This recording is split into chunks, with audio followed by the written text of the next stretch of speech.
Gente, imparcialidade em jornalismo é dar primazia exclusivamente aos fatos. Mas as nossas televisões confundem isso com a difusão de duas narrativas por cima de cada fato, né? Que é o contrário de imparcialidade e só serve para confundir a cabeça do público e cristalizar essa polarização que destrói, está destruindo o país e o mundo. As leis e as instituições, gente, são boas ou são más na medida do comportamento que elas provocam nas pessoas. Nada faz sentido olhado fora do seu contexto, né? Que, em se tratando aí de leis e de instituições, é a humanidade que é o objeto dessas leis e dessas instituições e os comportamentos que elas vão provocar nessa humanidade. E, portanto, gente, identitarismo e ações afirmativas são só uma embalagem atraente para um veneno maligno, um veneno que mira a essência da Revolução Democrática.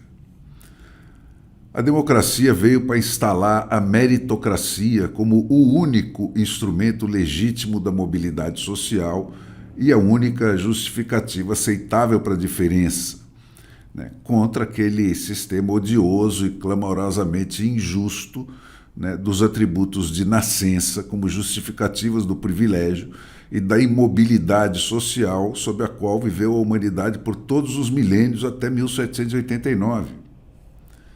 Antigamente era a nobreza, né, o sangue. Hoje é a adesão à verdade afirmada pelo distribuidor dos privilégios.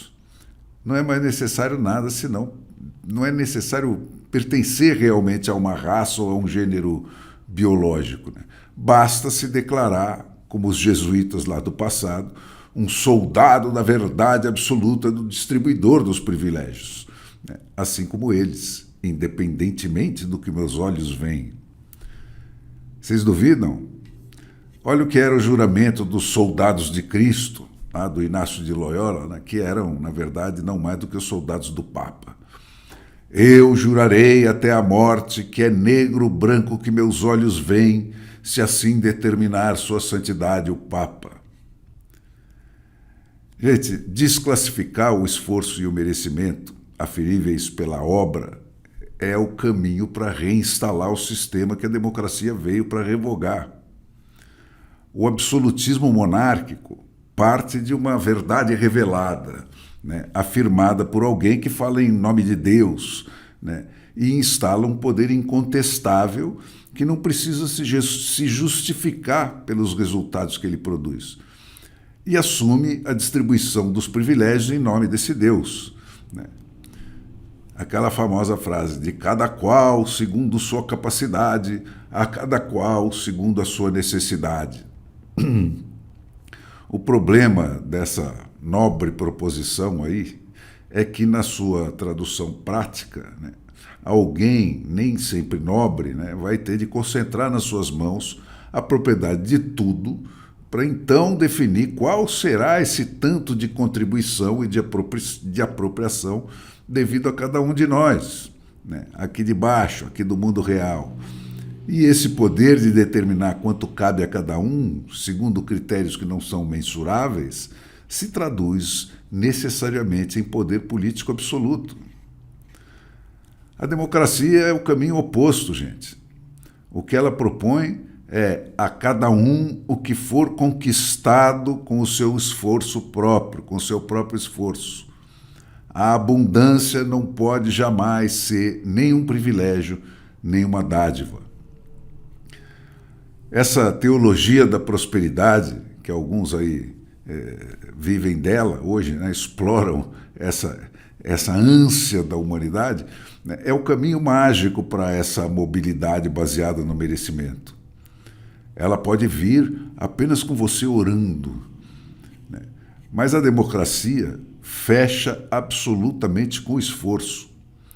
Ela exclui totalmente o componente mágico dessa equação, porque está consciente de que esse desvio é tão ou mais deletério que o privilégio, que pressupõe sempre alguém que o distribua. E o que é o socialismo, gente? Se não a volta a esse sistema da propriedade de todos os meios de produção numa única mão, que então vai tratar de redistribuir essa propriedade.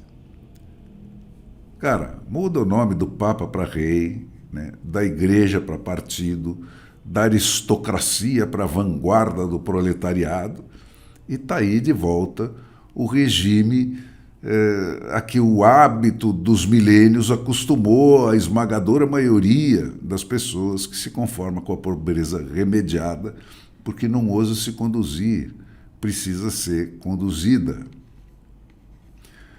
Dependendo do princípio do qual se parte, gente, todo o sistema político e institucional tem uma lógica interna que conduz inexoravelmente para os passos subsequentes.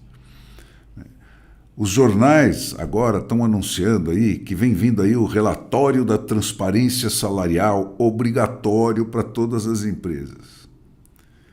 Isso destrói o último círculo da intimidade que estava em pé por aí, né? E esse círculo da intimidade é o território do indivíduo, que é a referência primeira e última de todo o sistema democrático. Aquilo que não serve para o indivíduo não serve para a democracia. E o que for preciso ceder em prol da vida em sociedade tem que ser exatamente cedido.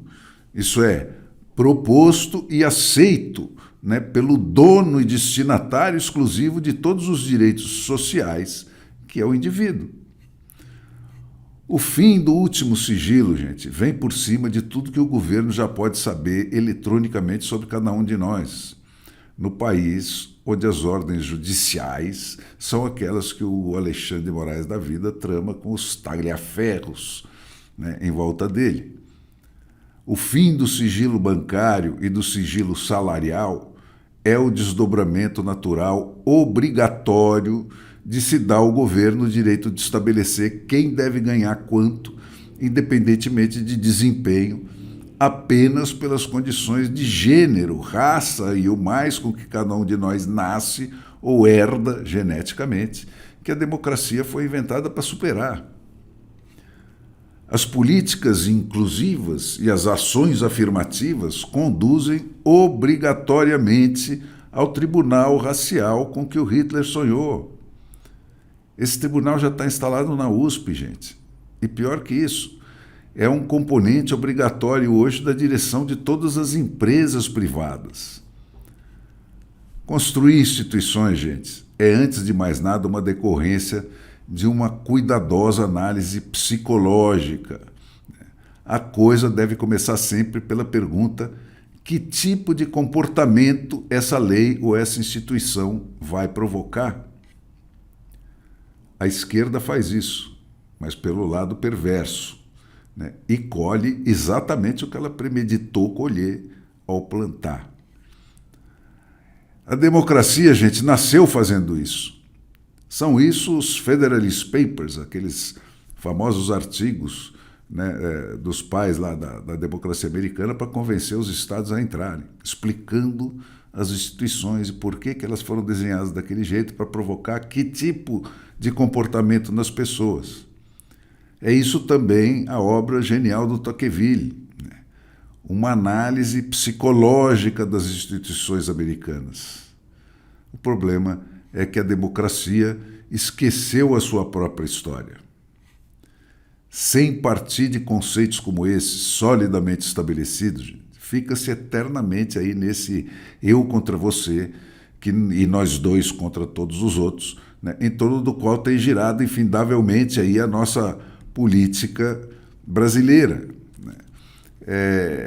Ninguém discute o sistema.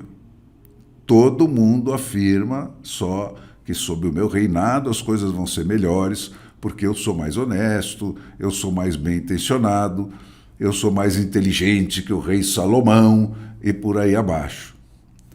Nesse aspecto, caras, a direita e a esquerda brasileira são absolutamente equivalentes.